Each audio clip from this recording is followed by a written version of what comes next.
नमस्कार, स्वागत है आपका इन लाइव 24 न्यूज़ चैनल के सुबह की समाचार में। देश में कोरोना ने ली अब तक 1008 की जान, 31,000 के करीब पहुंचा संक्रमितों का आंकड़ा। देश में कोरोना वायरस से संक्रमित लोगों की संख्या 31,000 के पास पहुंच गई है।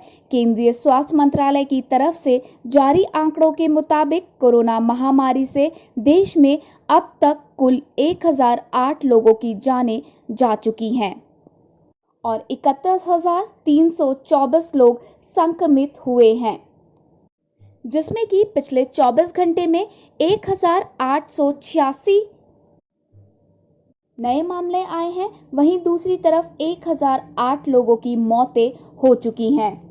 साथ ही 610 मामले ठीक हुए हैं या फिर उन्हें छुट्टी दे दी गई है।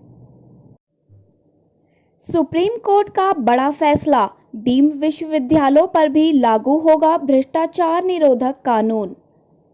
सुप्रीम कोर्ट ने एक महत्वपूर्ण फैसले में व्यवस्था दी है कि डीम्ड यूनिवर्सिटी भ्रष्टाचार निरोधक कानून 1988 के दायरे में आएंगी। इनके कर्मचारी जनसेवक माने जाएंगे।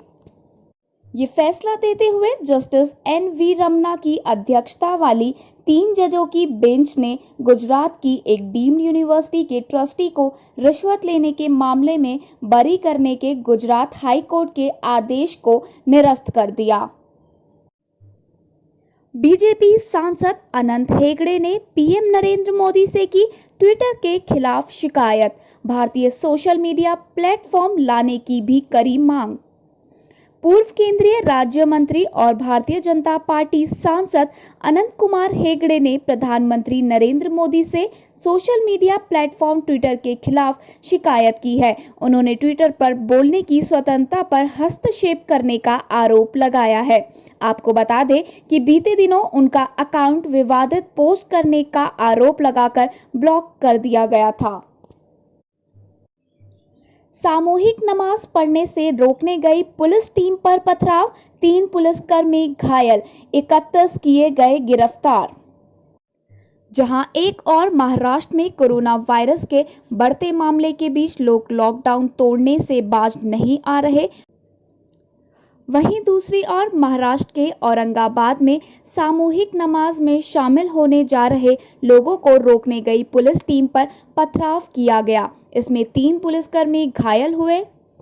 मामले में 31 लोगों को गिरफ्तार भी कर लिया गया है। तनाव को देखते हुए इलाके में कर्फ्यू लगाया गया है।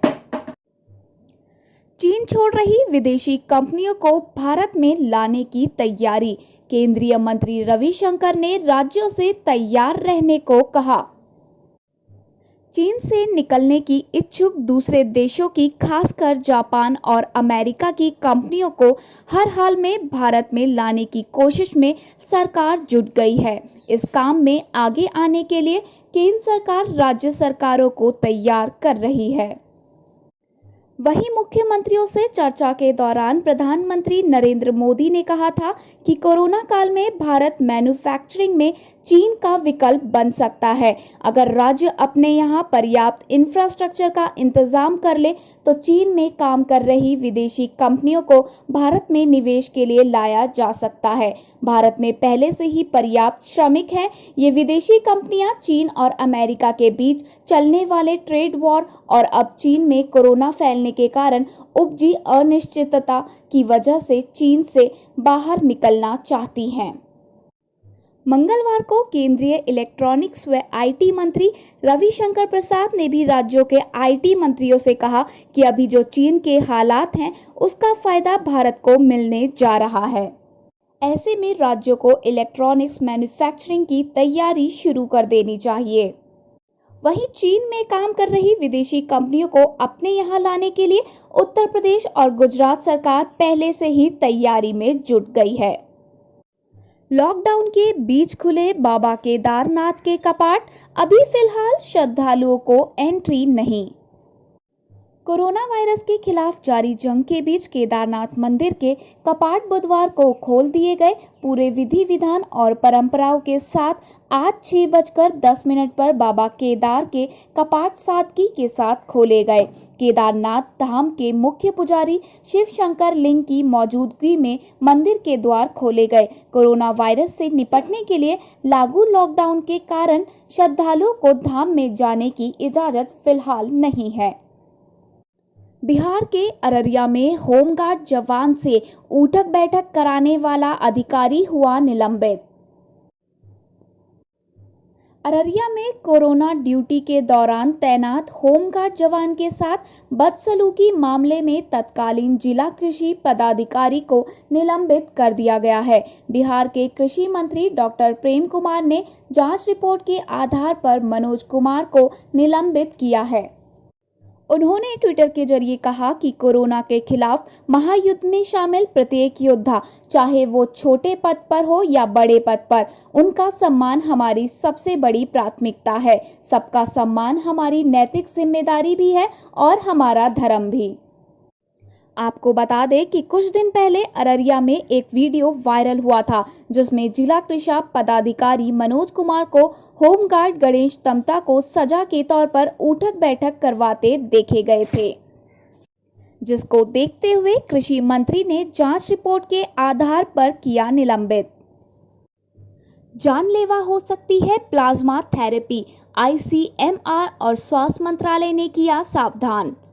कोरोना वायरस के इलाज में प्लाज्मा थेरेपी के इस्तेमाल के प्रति बढ़ते अति उत्साह को लेकर ICMR ने राज्य सरकार को सावधान किया है। ICMR के अनुसार बिना सोचे समझे प्लाज्मा थेरेपी से कोरोना का इलाज मरीज के लिए घातक सिद्ध हो सकता है। कोरोना के इलाज में प्लाज्मा थेरेपी कितनी कारगर है, इसके सबूत जुटाने के लिए ICMR ने राष्ट्रीय स्तर पर अध्ययन शुरू कर दिया है और उसके नतीजे आने तक इसके अंधाधुंध प्रयोग से बचने की सलाह दी गई है।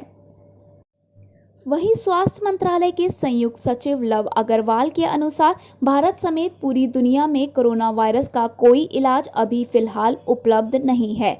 पूरी दुनिया के वैज्ञानिक इसके इलाज के लिए विभिन्न तरीकों पर ट्रायल कर रहे हैं, जिनमें प्लाज्मा थेरेपी भी एक है। अभी ये ट्रायल स्तर पर ही और इस बात का कोई प्रमाण नहीं कि इसके इलाज से कोरोना का मरीज पूरी तरह से ठीक हो जाएगा।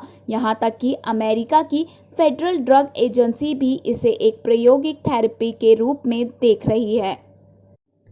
CBSE board exams, Manish Sisodia ने कहा, बोर्ड की बची हुई परीक्षाओं को कराना संभव नहीं, इंटरनल नंबरों के आधार पर पास किए जाए स्टूडेंट। मनीष सिसोदिया ने मानव संसाधन विकास मंत्री रमेश पोखरियाल को ये सुझाव दिया है कि 10वीं और 12वीं के स्टूडेंट्स को भी 9वीं और 11वीं क्लास के स्टूडेंट्स की तरह इंटरनल एग्जाम के आधार पर बिना परीक्षा दिए ही पास कर देना चाहिए।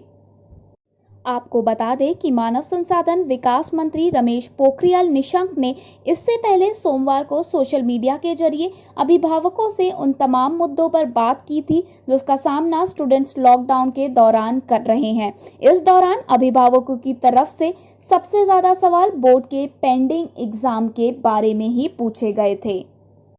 साथ ही मंत्री जी द्वारा ये बताया गया कि 83 सब्जेक्ट्स के एग्जाम अभी पेंडिंग है, जिसमें से सिर्फ 29 ही मेन सब्जेक्ट्स हैं। ऐसे में CBSE सभी मेन सब्जेक्ट की लिस्ट पहले ही जारी कर चुका है। बोर्ड की परीक्षाएं लॉकडाउन खत्म होने के बाद स्थिति सुधरने पर आयोजित की जाएगी। हालांकि अब ये देखना होगा कि क्या मानव संसाधन विकास मंत्री रमेश पोखरियाल निशंक दिल्ली के उप मुख्यमंत्री मनीष सिसोदिया के सुझाव को स्वीकार करते हैं या फिर परीक्षाएं लॉकडाउन खत्म होने के बाद स्थिति सुधरने पर आयोजित करने का निर्णय लेते हैं।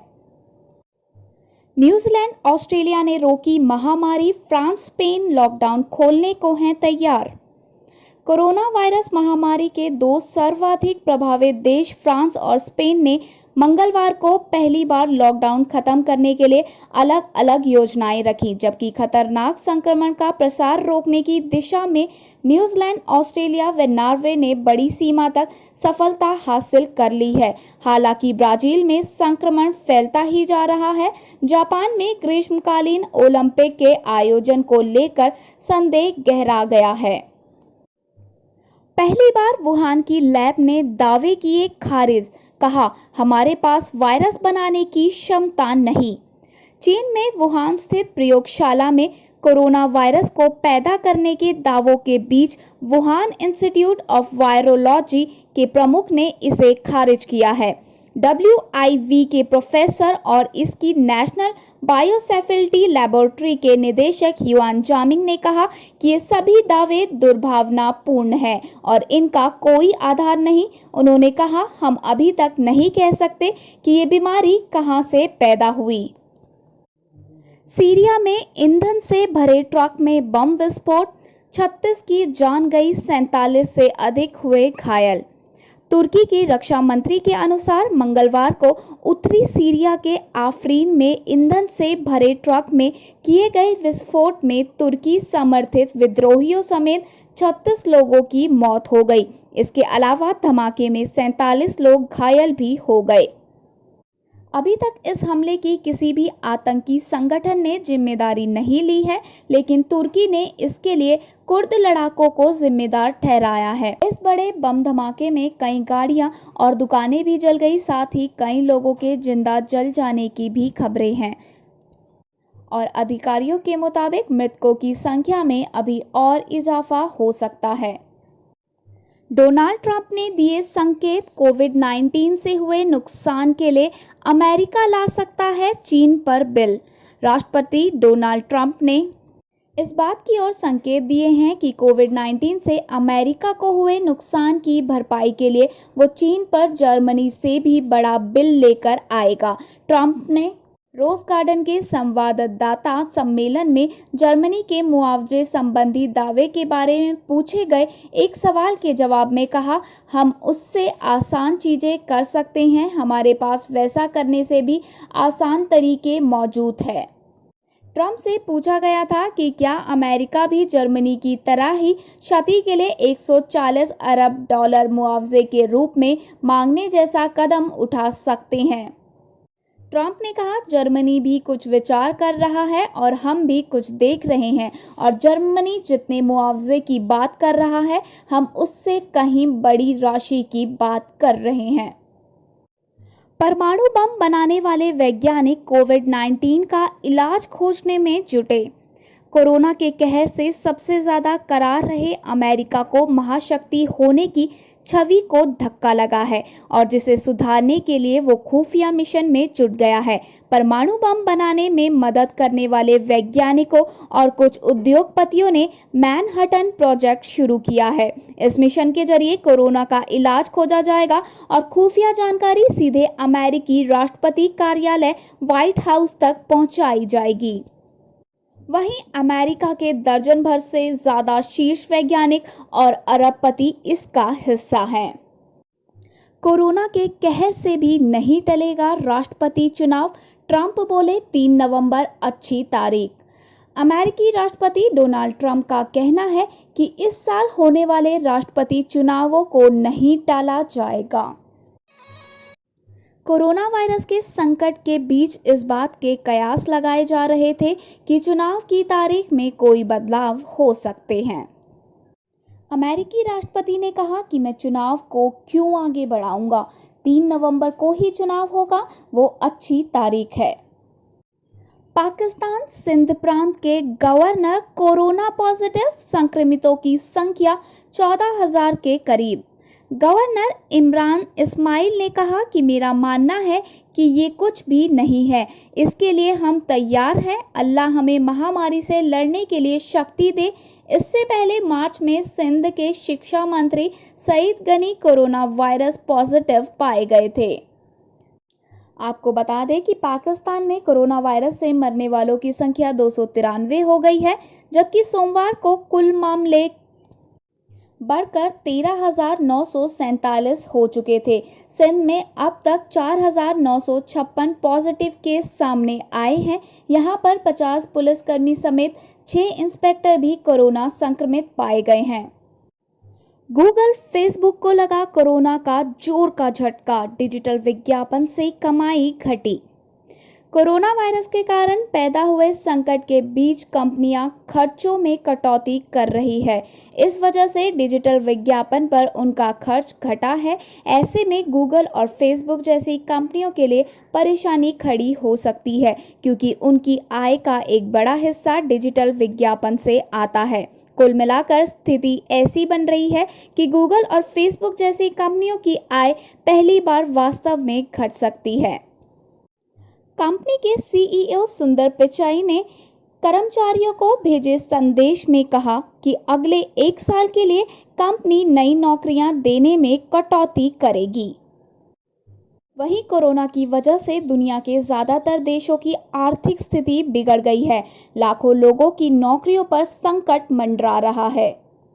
तो इसी बीच ब्रिटिश एयरवेज ने भी लगभग 12,000 नौकरियों में कटौती करने की बात कही है। आपको बता दें कि ब्रिटिश एयरवेज 6 घरेलू उड़ानों सहित 160 से अधिक स्थलों पर उड़ान भरती है। ये कुछ एयरलाइनों में से एक है जो सभी 6 स्थायी रूप से बसे हुए महाद्वीपों के लिए उड़ान भरता है। धन्यवाद। फिलहाल के लिए बस इतना ही। आगे की और खबरों के लिए बने रहिए हमारे साथ इन लाइव 24 न्यूज़ चैनल पर।